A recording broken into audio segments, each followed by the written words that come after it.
우리가 이 시대에 하나님을 믿으면서 소비자 멘탈리티, 소비자 마인드를 조심해야 됩니다. 우리가 차를 구입한다고 한번 상상해 봅시다. 어떤 차를 선호하십니까? 저는 미니밴이 좋아요. 저는 승용차가 좋습니다. 저는 SUV요. 저는 스포츠카가 좋습니다. 또 어떤 색깔을 고르시렵니까? 저는 파란색, 저는 검은색, 흰색, 빨간색이 좋죠. 여러 가지 선호하는 것들이 다릅니다. 차를 살 때 이왕이면 자신이 좋아하는 차를 구입하는 것이 맞지요. 그런데 우리의 신앙만큼은 그렇지 않습니다.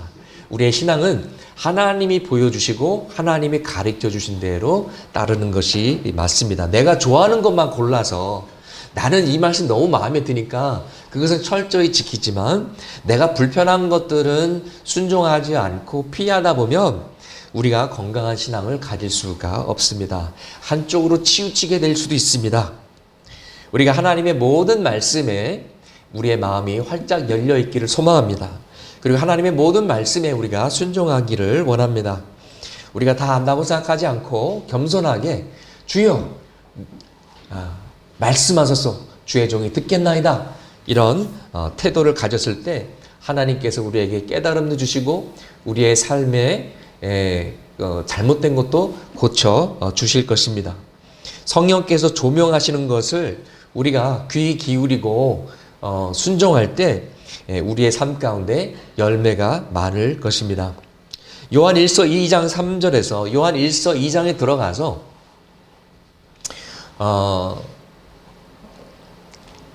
우리가 하나님의 계명을 지키면 그것으로 우리가 하나님을 따르고 있는지 안 따르고 있는지를 알 수 있다라고 말하고 있습니다. 순종이 구원의 열매, 순종이 구원의 증거라는 것입니다.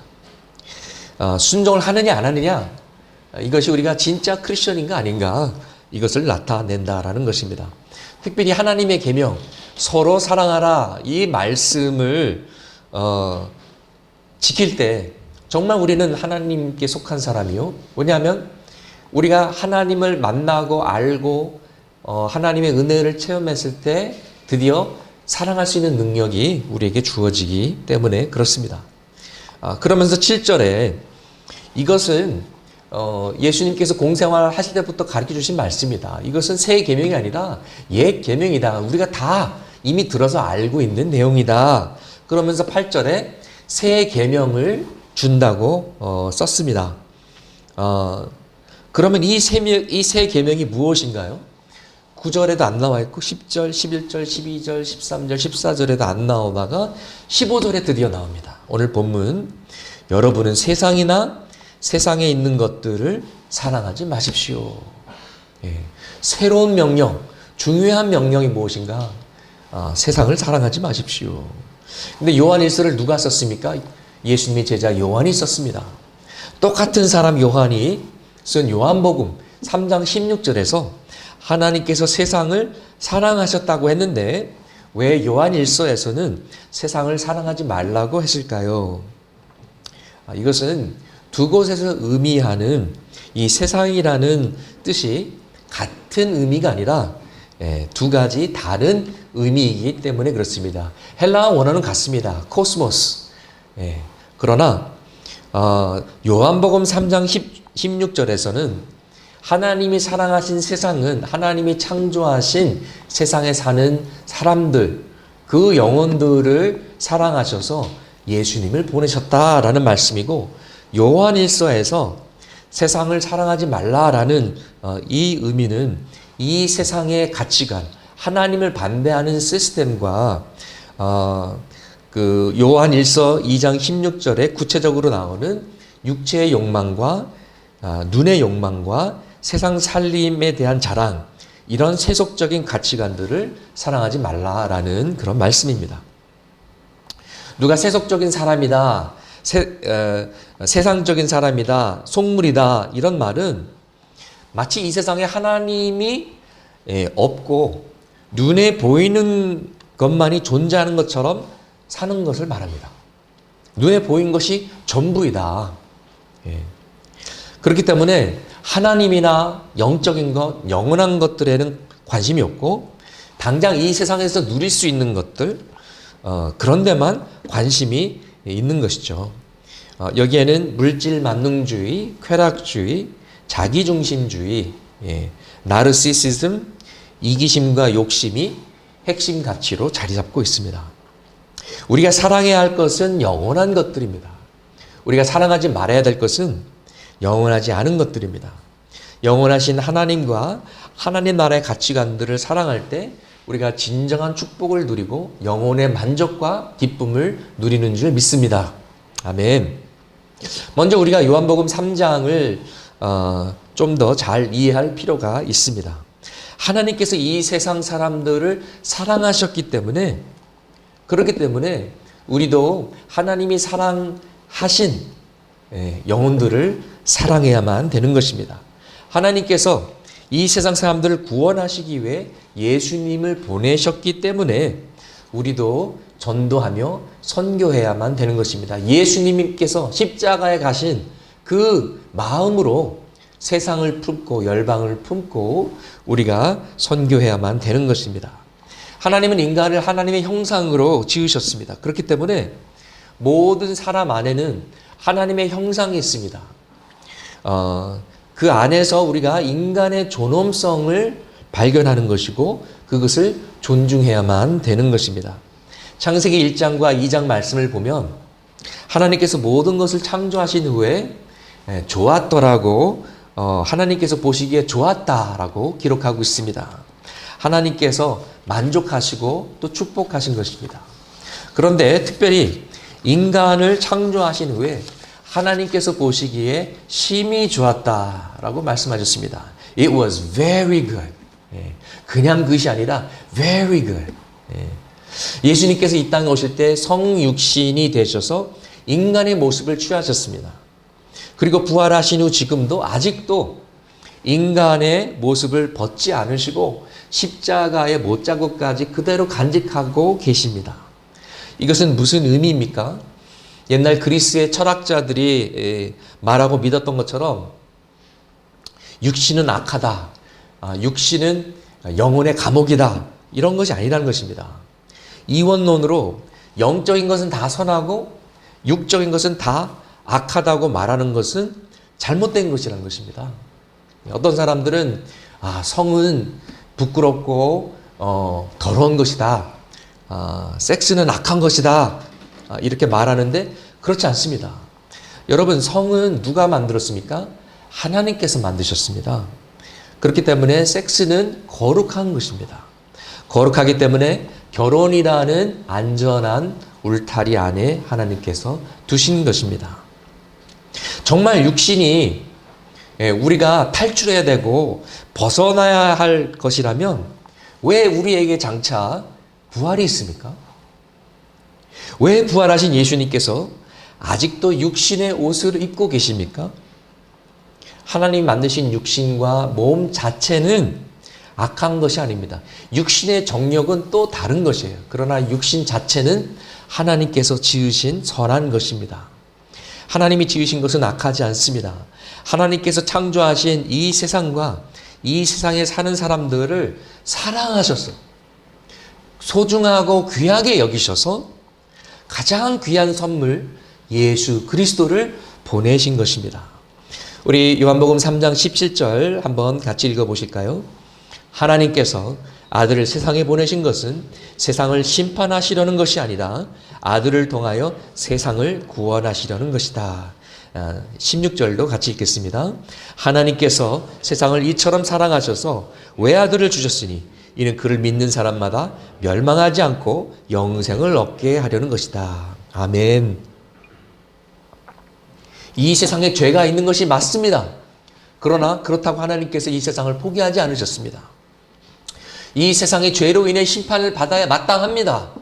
그러나 하나님께서 우리에게 또 기회를 주시고 구원자를 보내주신 것입니다. 이 말은 타락한 세상의 가치관, 심판받을 세상 가치관을 사랑하지 말라라는 말씀이지만, 그러나 하나님의 형상대로 지음받은 사람들은 끝까지 포기하지 말고 사랑하라는 말씀입니다. 그렇다면 구체적으로 하나님께서 사랑하신 세상을 사랑한다는 것이 어떤 것일까? 팀 켈러 목사님은 5가지를 제안하는데 그것을 여러분과 나누고 싶습니다. 첫 번째, 모든 사람은 하나님의 형상으로 지음받았기 때문에 인간의 존엄성을 존중해주고 인간의 인권을 지켜주어야 합니다. 30여 년 전에 유엔에서 어린이 인권을 발표했습니다. 그 중에는 어린이들이 교육받을 권리 이런 것들이 들어가 있고요. 또 하나는 정부는 어린이들을 폭력으로부터 지켜주어야 한다. 이런 조항이 들어가 있습니다. 요즘 정인이 사건뿐만 아니라 아이들이 부모나 양부모를 통해서 심하게 다치거나 심지어 죽는 그런 일들이 벌어져서 우리를 많이 슬프게 하고 있습니다. 문제는 입양이 아니라 가정폭력이죠. 우리 사회에 만연한 폭력입니다. 또 얼마 전에 20대 청년이 또 택시기사를 때려서 죽였다는 또 끔찍한 소식이 있었는데요. 우리 사회가 이렇게 폭력적인 것입니다. 우리가 하나님을 사랑한다면 하나님의 형상으로 창조된 사람도 사랑해야만 되는 것입니다. 인간의 인권을 짓밟는 것은 결국 하나님의 형상을 짓밟는 것이고 하나님을 욕되게 하는 것입니다. 왜 우리가 노숙자들을 도와야 하고 고독사를 막아야 합니까? 왜 우리가 밥퍼주는 밥퍼 공동체 같은 사역을 후원하고 또 우리도 나가서 사역을 해야 됩니까? 왜 정부는 배고픈 아이들이 편의점 말고도 아무 식당에 가서 급식 카드를 쓸 수 있게 해야 합니까? 모든 인간은 하나님의 형상으로 지음받았기 때문에 소중한 존재이기 때문에 그렇습니다. 정인이도 심지어 부모에게 버려진 아이들도 누구나 할 것 없이 모두 사랑받기 위해 태어난 사람이기 때문입니다. 우리가 서로 사랑하지 못한다면 인간은 동물과도 다를 것이 없습니다. 동물과 인간과의 차이가 무엇입니까? 인간은 하나님의 형상으로 지음을 받았기 때문에 사랑할 줄도 알고 사랑받을 줄도 알고 영혼이 있기 때문에 하나님과 교제할 수 있고 양심이 있기 때문에 도덕성이 있는 것입니다. 우리는 서로 사랑해야만 되는 것입니다. 두 번째로 하나님께서 세상을 사랑하사 독생자를 주신 것뿐만 아니라 여러 가지 은사와 탤런트와 기술과 지혜, 예술, 음악, 문학, 양심과 도덕성 등 여러 가지 아름다운 선물들을 우리에게 주셨습니다. 이것을 인지하고 우리가 하나님께 감사드려야 할 것입니다. 야고보서 1장 17절 앞부분만 우리 함께 읽어보시겠습니다. 온갖 좋은 선물과 모든 완전한 은사는 위에서 곧 빛들을 지으신 아버지께로부터 내려옵니다. 아멘. 정말 훌륭한 피아니스트가 있습니다. 피아노를 잘 치는 은사를 받았습니다. 그 탤런트는 누가 주신 것입니까? 하나님. 모든 좋은 은사와 탤런트는 하나님 아버지부터 받은 것입니다. 이스라엘 백성들이 출애굽 후에 광야에서 하나님의 성막을 지을 때 하나님께서 여러 기술자들을 모으라고 하셨습니다. 예술가들, 목공들, 금은 세공자들 다 모여라. 하나님의 은사를 받은 자들을 모아서 이 하나님의 성막을 완성하라는 거였습니다. 또 이 하나님의 은사는 하나님께서 모든 사람들에게 주시는 것입니다. 하나님의 백성들에게만 주신 것이 아닙니다. 이사야 45장에서 하나님께서 고레스 왕을 불러서 기름 부어 세우셨다고 말씀하셨습니다. 고레스는 이방인입니다. 페르시아 왕으로 세우셨습니다. 고레스는 하나님을 알지도 못합니다. 그런데 비록 네가 나를 알지 못하지만 내가 지명하여 너를 불러서 이 때를 위해서 나의 목적을 이루기 위해서 너를 세웠노라. 하나님께서 고레스에게 세상을 정복하는 리더십을 주셨습니다. 고레스를 통해서 바벨론으로 끌려온 유대인들이 고향으로 돌아갈 수 있게 하셨습니다. 고레스를 통해서 이제 유대인들은 예루살렘으로 귀환할 수 있는 자유를 준다고 선포하게 하셨습니다.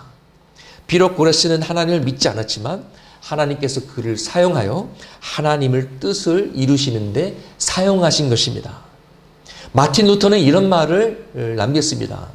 나는 어리석은 크리스천 지도자 밑에 사는 것보다 차라리 지혜로운 모슬렘 지도자 밑에 살겠다. 여러분, 대통령 후보나 대통령이 교회 다닌다고 꼭 나라를 더 잘 다스릴까요? 꼭 그렇지만은 않습니다. 우리 역대 대통령 중에 교회 다니시는 장로님이 2분 계셨는데요. 거기까지만. 발람이라는 거짓 선지자가 하나님의 뜻을 거역하려고 했을 때 하나님께서 당나귀를 사용하셔서 당나귀의 입을 열어 말을 하게 하셔가지고 발람 선지자를 막으셨습니다. 당나귀도 사용하시는 하나님은 어느 누구도 사용하실 수 있는 줄 믿습니다. 그 사람이 하나님을 믿든 안 믿든 상관이 없는 것입니다. 왜냐하면 주권은 하나님께 있는 것입니다. 하나님 나라는 교회에만 국한된 것이 아닙니다. 하나님의 통치하심은 교회 위에만 있는 것이 아니라 온 세계, 전 세계 위에 있는 줄 믿습니다. 그렇기 때문에 하나님은 하나님의 사람들도 사용하시지만 하나님을 모르는 사람들도 사용하십니다. 다 합력해서 선을 이루시고 하나님 자신의 경륜과 구원의 계획을 이루어 가시는 것입니다. 하나님은 교회에 다니는 의사만 사용하시는 것이 아니라 교회를 안 다녀도 실력 있는 의사들을 통해 이 세상을 고치시고 고통을 없애시고 더 좋은 세상을 만들어 가고 계십니다. 국경 없는 의사회라고요. Doctors Without Borders라고 정말 노벨 평화상 받은 그룹인데요. 전쟁터나 가난한 나라나 정말 위험한 곳도 여기저기 다니면서 의료 봉사를 하는 그룹입니다. 정말 존경합니다. 또 우리나라에도 요양원이라든지 보육원이라든지 이곳저곳 자원봉사하시면서 좋은 일 하는 사람들이 얼마나 많습니까? 그러면 그분들 중에서는 뭐 성당에 다니시는 분은 뭐 교회에 나가시는 분, 뭐 절에 나가시는 분, 아무 데도 안 나가시는 분들 정말 다양하지 않습니까? 교회가 선한 일을 할 때 현장에서 여러 종류의 사람들과 같은 목적을 향해 손을 잡고 함께 세상을 섬길 때 이 땅에 하나님의 나라가 임하는 줄 믿습니다. 그렇기 때문에 이 영화는 기독교인 감독이 만들지 않았기 때문에 나는 보지 않는다. 이 책은 크리스천이 쓰지 않았기 때문에 나는 읽지 않는다. 이 음악은 크리스천이 만들지 않았기 때문에 듣지 않는다. 이런 생각은 상당히 좁은 생각입니다. 왜냐? 온갖 좋은 선물과 은사는 하나님이 주신 것이기 때문에 그렇습니다. 음악도 좋은 음악들이 얼마나 많습니까? 예술 작품도 아름다운 작품들이 얼마나 많습니까? 하나님께서 세상을 사랑하사 예수 그리스도라는 최고의 선물을 주신 것뿐만 아니라 각종 은사와 탤런트와 의술과 지혜와 예술과 수많은 선물들을 주신 것입니다. 우리가 그것을 인지하고 하나님께 감사드려야 되는 것입니다. 의술의 목적이 무엇입니까? 사람을 고치고 고통을 덜어주고 사람을 섬기는 것입니다. 코로나 백신을 만들고 치료제를 만들고 생명을 살리는 것입니다. AI나 IT 기술의 목적이 무엇입니까? 사람을 섬기는 것입니다. 예술의 목적이 무엇입니까? 사람들에게 격려를 주고 감동을 주고 힐링을 주는 것이 아닙니까? 이 모두 다 하나님의 선물인 것입니다. 그렇기 때문에 그리스도인은 세상과 분리돼서 따로 사는 것이 아닙니다. 산으로 도망가서 산 위에다가 수도원 짓고 사는 것이 아니라 세상 속으로 들어가서 문화 속으로 들어가서 그곳에서 빛이 되고 선한 영향력이 되고 좋은 것들이 있으면은 교회 밖에 있는 것이라도 박수 쳐주고 응원해주고 격려해주고 점점 더 아름답고 선한 사회를 만드는 것이 우리의 사명인 것입니다. 세 번째로 하나님이 지으신 세상을 사랑한다는 것은 하나님이 지으신 자연 환경을 잘 지키고 돌보는 것입니다.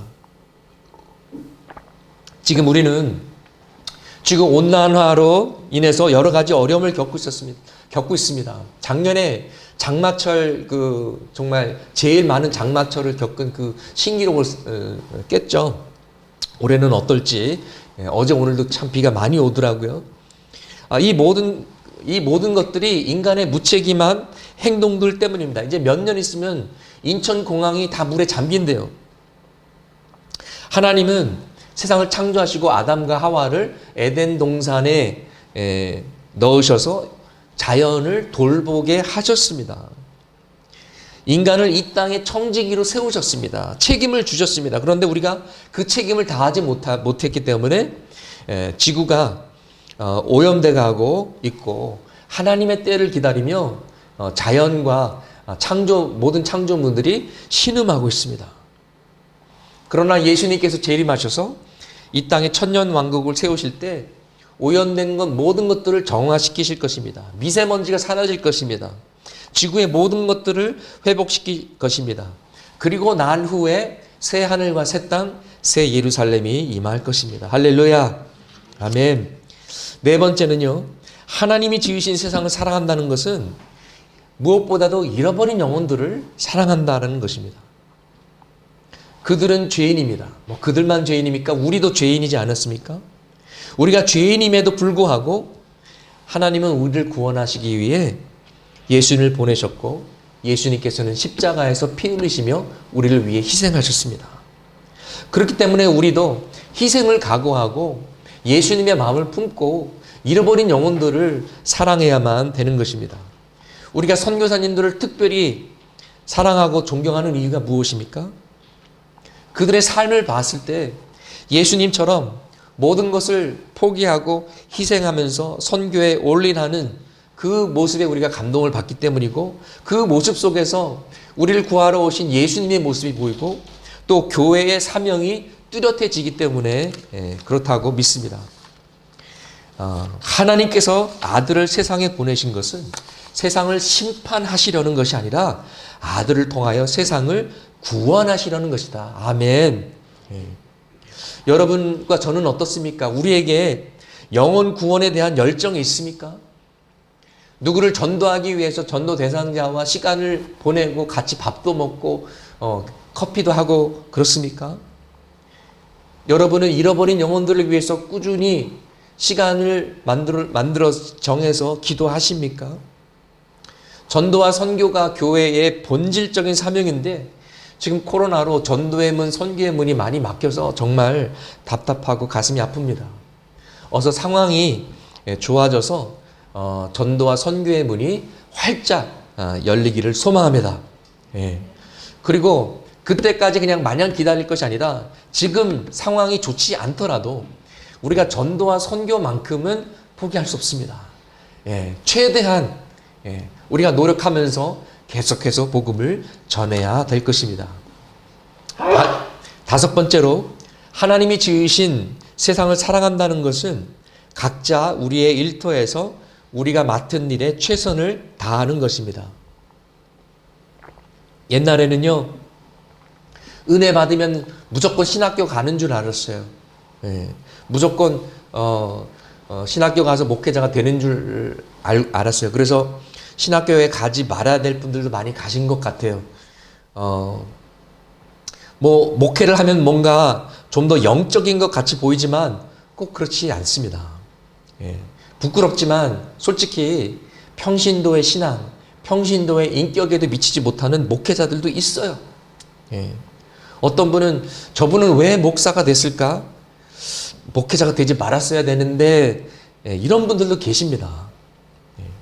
여러분 농부들이 없어서 쌀이 없으면 어떻게 됩니까? 우리는 굶습니다. 어부들이 없으면 해산물 생선을 먹을 수 있습니까? 택시기사, 버스기사, 지하철 기사들이 없으면 차 없는 사람들은 어떻게 돌아다닙니까?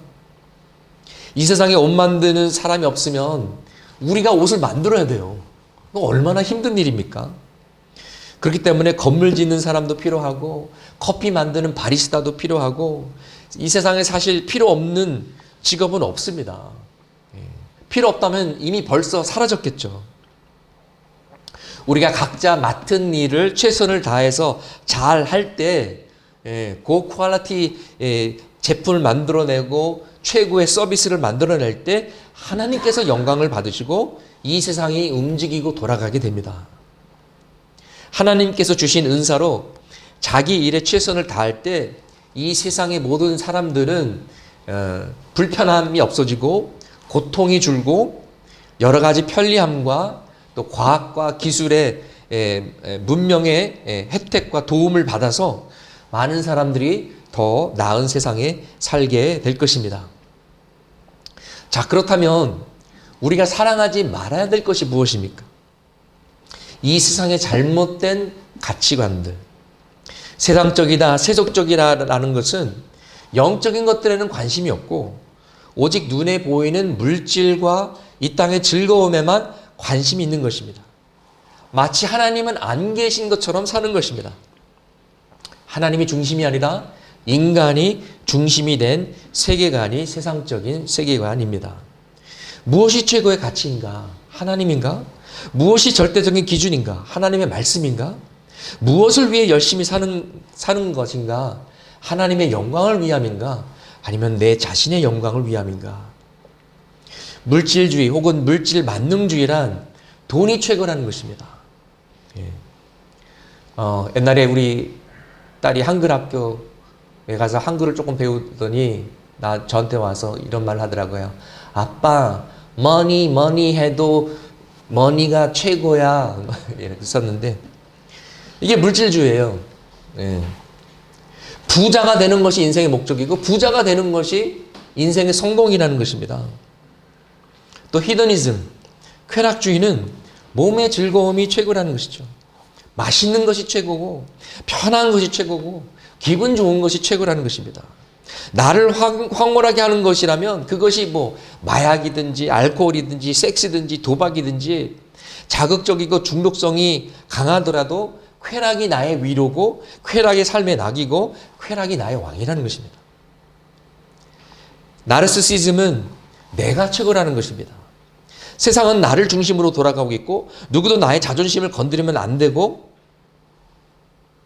과도한 자기애와 교만과 고집이죠.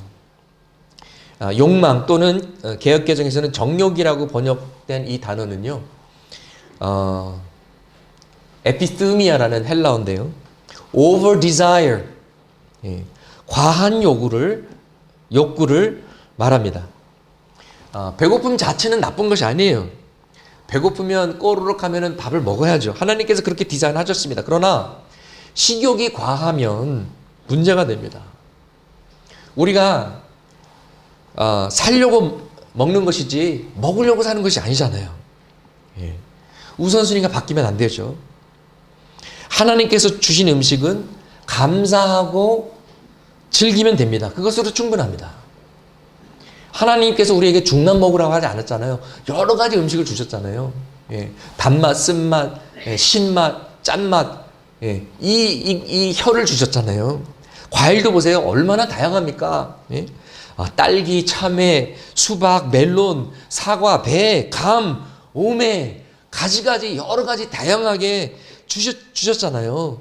우리 보고 즐기라고 감사하고 받으면 됩니다. 그런데 그것을 넘어서 오버하면 안 된다는 것이죠. 이것을 주신 하나님을 위해서 살아야지 이것들을 위해서 살아서는 안 된다라는 것입니다. 여러분, 성욕 자체도 그 자체는 나쁜 것이 아닙니다. 아니, 오히려 성욕이 아예 없으면 문제입니다. 그러나 결혼이라는 관계 속에서 잘 지켜야 합니다. 성욕을 잘 다스리지 못하고 오버하게 되고 선을 넘게 되면 죄가 되고 중독이 되고 불륜이 되고 상처가 되고 고통이 됩니다. 이번 주 내내 우리 잠언 말씀 매일 성경 큐티를 통해서 다루면서 계속해서 성적인 유혹에 대한 경고의 말씀, 성적인 죄에 대한 경고의 말씀을 우리가 읽었습니다. 이 세상의 가치관은요, 이번 생은 딱 한 번뿐이니까 가질 수 있는 거는 다 가져라, 누릴 수 있는 거는 다 누려라, 즐길 수 있는 것은 다 즐겨라. 왜냐하면 이번 세상이 다고 다가올 세상은 없다라고 믿기 때문에 그렇습니다. 심지어 어떤 사람이 이렇게 말합니다. 남는 거는 먹을 것밖에 없다. 먹는 것밖에 없다. 또 어떤 사람은 YOLO를 외칩니다. You only live once. 한 번 사는 인생을 즐기자. 그러다 보니까 젊은 청년들이 철없이 그냥 잘 다니던 직장 때려치고 저금해 놓은 거 갖고 막 세계 여행 다니고 막 먹고 막 무리하게 막 소비하고 얼마나 무책임하고 어리석습니까? 우리 요한 1서 2장 17절 말씀 함께 읽어보시겠습니다. 이 세상도 사라지고 이 세상의 욕망도 사라지지만 하나님의 뜻을 행하는 사람은 영원히 남습니다. 아멘. 하나님의 사람은요, 모든 것을 영원한 관점에서 보아야만 하는 것입니다. 지금 이 순간에 이 문제가 엄청 중요하게 느껴지지만 1000년 후에도 그럴까요? 10,000년 후에도 그럴까요? 지금 내가 전도하기 위해서 이 사람과 커피 한잔 하는 것보다 내가 한 푼이라도 더 벌기 위해서 일을 하는 것이 더 중요한 게 느껴지겠지만 1000년 후에 10,000년 후에는 그렇지 않다라는 것입니다. 그렇기 때문에 우리에게는 영원한 관점이 필요합니다.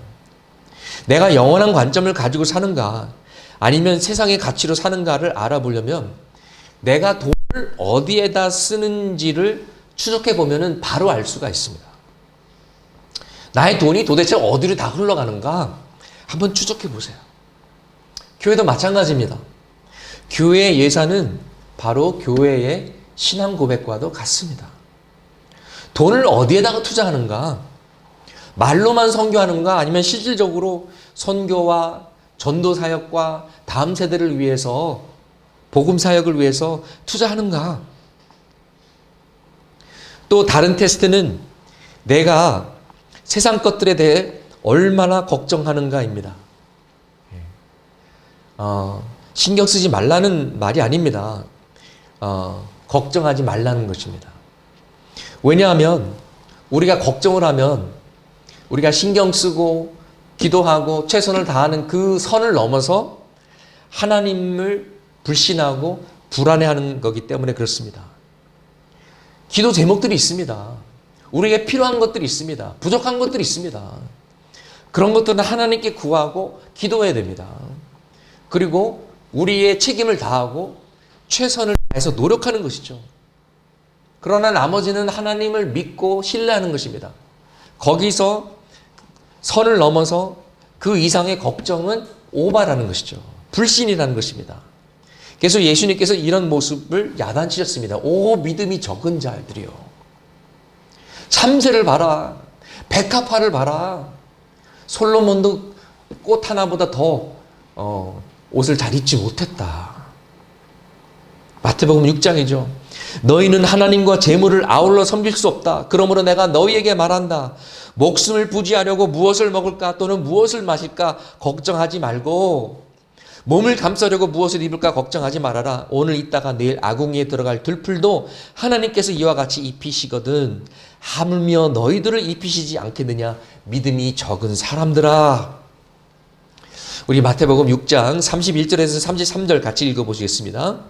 그러므로 무엇을 먹을까, 무엇을 마실까, 무엇을 입을까 하고 걱정하지 말아라. 이 모든 것은 모두 이방 사람들이 구하는 것이요.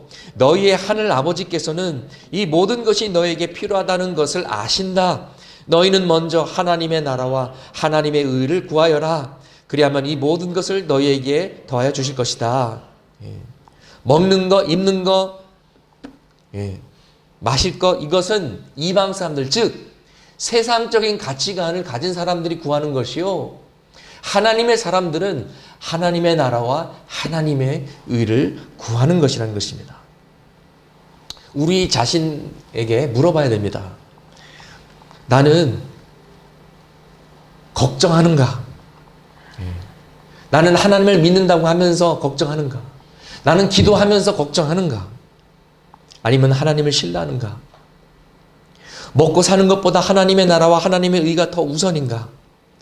이것은 우리가 세상적인 사람인지 아닌지를 말해주고 있습니다.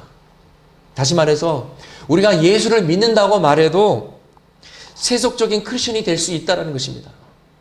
우리가 하나님께 구하고 기도하면서도 불안해할 수 있다는 것입니다. 네, 물론 돈 걱정되죠. 걱정됩니다. 직장도 걱정됩니다. 요즘 부동산 값이 올라가지고 월세, 전세 걱정됩니다. 코로나 때문에 걱정할 것도 많죠. 불투명한 미래 때문에 걱정할 것이 많죠. 그러나 그 걱정들을 주님 앞에 가지고 나와서 내려놓으라는 것입니다. 기도하고 그 다음에는 신뢰하라는 것입니다. 우리가 최선의 노력을 할 때 하나님께서 우리를 도와주시고 기도하고 신뢰하고 기다릴 때 하나님께서 피할 길을 열어주시거나 도움의 손길을 붙여주시거나 어떻게 해서든지 하나님께서 우리를 도와주실 줄 믿습니다. 만약 이 세상이 전부라면, 다가올 세상, 장차 올 세상이 없다면 우리가 직장에서 해고되면 당연히 우울하죠. 우리한테 돈이 없다면 얼마나 억울하고 비참하겠습니까? 그러나 이 세상이 전부가 아니라는 것입니다. 장차 올 세상이 있고 하나님께서 준비하신 영광이 우리를 기다리고 있단 말입니다. 옛날 복음성가 찬송 가사처럼 죄 많은 이 세상은 내 집 아니네. 내 모든 보화는 저 하늘에 있네. 저 천국문을 열고 나를 부르네. 나는 이 세상에 정들 수 없도다. 오 주님 같은 친구 없도다. 저 천국 없으면 난 어떻게 가나. 저 천국문을 열고 나를 부르네. 나는 이 세상에 정들 수 없도다. 처음부터 노래 부르고 싶었는데 꾹 참았어요. 용서해 주세요. 제가 어렸을 때 설교할 때 노래하는 목사님들 제일 싫어했는데 제가 나이가 드니까 이렇게 되네요. 이 세상은 우리의 고향이 아니에요.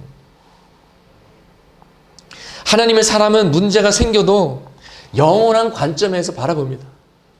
지금은 내가 이 문제 때문에 머리가 터질 것 같고 너무나 괴로워요.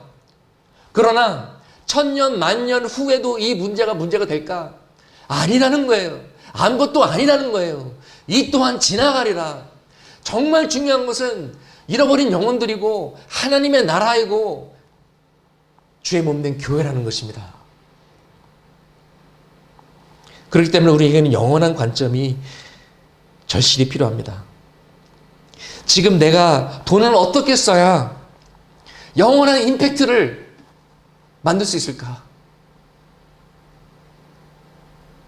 내가 성경 보급하는데 내가 헌금을 해가지고 그 성경이 이란에 들어가고 중국에 들어가고 세계 곳곳에 들어가서 복음 사역에 사용됐다면 얼마나 보람된 일입니까? 우리가 선교 헌금하고 주의 몸된 교회를 위해 쓰면 한 영혼이라도 더 구원받지 있지 않을까? 여러분, 우리 창일교회 우리가 후원하는 선교사님들은 정말 최고입니다. 너무 좋으신 분들을 우리가 알고 있어요. 여러분, 선교사라고 다 똑같지 않습니다. 정말 우리가 아는 선교사님들 정말 최고인데요. 정말 존경합니다. 우리 김현희 선교사님도 작년에 잠깐 한국에 나왔다가 코로나 터져가지고 아직까지 인도에 못 들어가시고 고생 많이 하셨어요.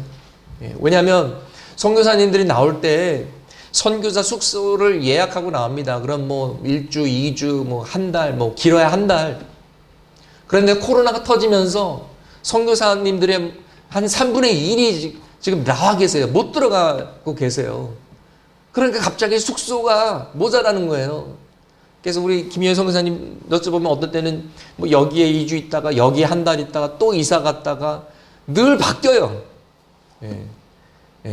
그러다가 이제 1년이 됐는데 이제 하다 이제 안 돼가지고 단기간 월세 있는데 지금 들어가셨는데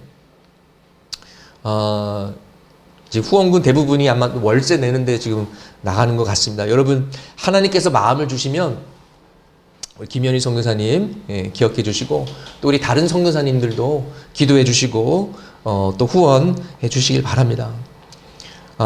지난 금요일에도 이 메시지를 나눴는데 우리가 시간을 하나님께 투자하자.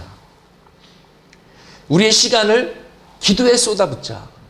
말씀에 쏟아붓자. 왜냐하면 지금 이대로 가면 100년이 지나도 아무 일도 일어나지 않습니다. 우리 다 바쁜 거 알아요. 우리 바쁘지만 그 바쁜 시간을 쪼개서 영원한 것에 투자하자. 기도의 불을 일으키자. 말씀의 부흥을 일으키자. 왜냐하면 이 세상은 다 사라지고 없을 거예요. 우리가 영원한 것에 우리의 시간과 돈과 에너지를 쏟아붓기를 소망합니다. 실제 있었던 일입니다. 어느 시골의 어머니가 홀로 된 몸으로 아들들을 참 잘 키웠어요. 힘들게 키워가지고 아들들이 다 잘 됐습니다. 서울로 이사 갔지만은 아들들이 그 어머님의 그 사랑을 잊지 않고 자주 찾아오고 올 때 빈손 누르지 않고 선물도 사가지고 오고 또 어머님 용돈도 두툼하게 드리고. 그런데 이 어머니는 늘 검소하게 생활하시는 거예요. 옷이 찢어져도 막 꼬매서 막 입고 막 그러니까 아들들이 하루는 너무 답답해서 어머니 제발 저희가 드린 돈으로 새 옷도 좀 사 입으시고 그러세요. 동네 사람들이 우리 불효자들이라고 부모님한테 용돈도 안 드리라고 욕합니다. 뭐 시골 사람이니까는 뭐 사투리 썼겠죠. 언니 동네 사람들이 우리 욕해요. 예. 제발 좀 친구 할머님들하고 좀 시장이나 마을에 나가셔서 맛있는 것도 좀 사주시고. 아들들이 간곡히 부탁했는데도 그래도 어머님은 말을 안 들으시고 계속 검소한 생활을 하셨습니다. 나중에 어머니께서 돌아가시고 장례를 치르고 집 정리를 하는데 어머님이 간직하고 계셨던 은행 통장들과 노트북들이 이제 나오는 거예요. 그걸 열어보니까 그 노트북 안에는 여러 선교사님들 기도 제목이 빼곡히 적혀 있는 거예요. 언제 어느 선교사님께 얼마 성경 헌금했다는 것이 노트북으로 몇 권이 나올 정도로 어머님 혼자서 알고 보니까 여러 선교사님들을 후원하고 계셨던 것입니다. 그제서야 아들들은 깨닫습니다. 아, 우리 어머니는 비록 평생 가난하게 살았지만 옷이 찢어지면 꼬매서 입고 다니셨지만 우리 어머님은 열방의 선교를 움직이셨던 분이셨구나. 우리 어머니는 살아서 없어질 세상을 위해서 사신 것이 아니라 영원한 하나님 나라를 위해서 사셨구나.